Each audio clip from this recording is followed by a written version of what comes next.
people around the world to pay more for gasoline in the hope that they would consume fewer fossil fuels and emit less? Well, because they have to get to their work. They have to get in an automobile, turn on the key, get their kids to school. The school buses have to run. That's the reason why. You know that, Jim. That's the reason. The idea that there's an alternative to walk away from being able to get in your automobile is just not realistic. It's not going to happen. And it wasn't intended to happen. And by the way, when the cost of a gallon of gasoline gets to above $3.35 a gallon, it has profound impact on working class families just to get back and forth to work.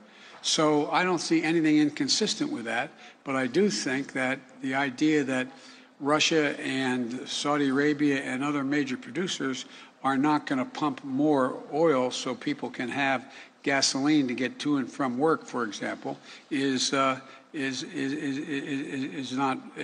right. But and what we're considering doing with that, I'm reluctant to say before I have to do it. Supply chain, sir. One of the obviously big problems in the United States for supply chains is not having enough workers, not enough people to drive trucks to unload at ports, for example. A lot of other parts in the supply chain. Workers have not returned to the labor force in America as fast as your administration thought they would. Why do you think that is? Why aren't because they're able to negotiate for higher wages and they move from one job to another. That's one of the reasons why. A lot of people don't want to continue to do the job they did before, making $7, $8, $9 an hour. An awful lot of the truck drivers are not unionized truck drivers. They're working like hell and not getting paid a whole lot. And so what you're seeing here is a combination of the desire of people to be able to change professions, to be able to do more and take care of their families, and at the same time dealing with an issue that, in fact, we are short of workers. But worker pay has actually gone up, and we've employed 6 million people just since I got elected. So employment's up. The economy is actually, in spite of all this, still growing. You have the significant number of, I forget the number, I think it was close to 60 major economists acknowledging that what's going to happen is you're going to see continued economic growth under our proposals. You had a total of 14, I think it was 14, Nobel laureate economists in economics saying this is going to, what I'm proposing, to reduce the inflation, et cetera. So there's a lot going on. Look, we really are, I know you're tired of hearing me say this, we really are at one of the inflection points in history.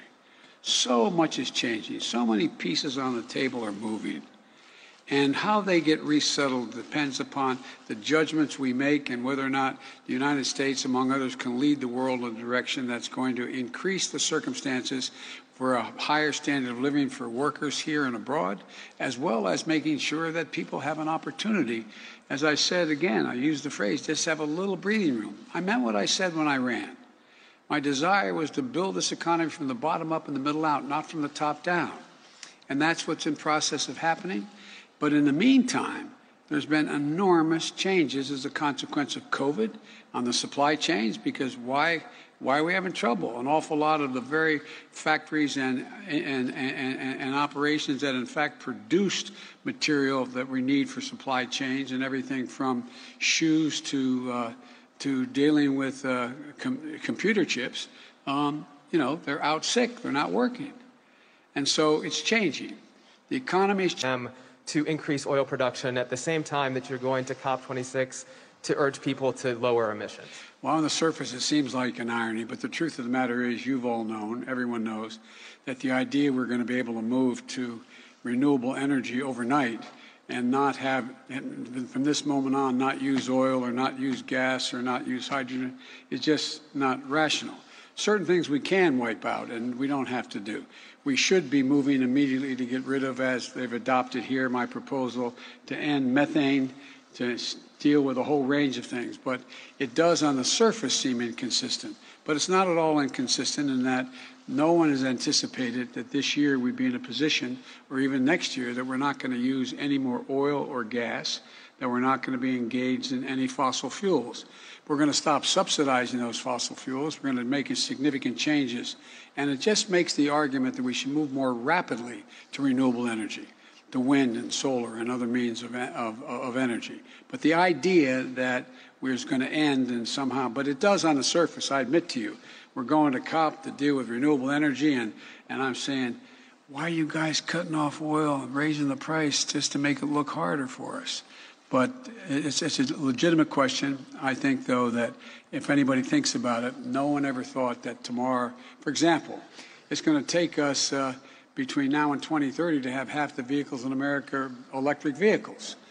So the idea we're not going to need gasoline for automobiles is just not realistic. But we will get to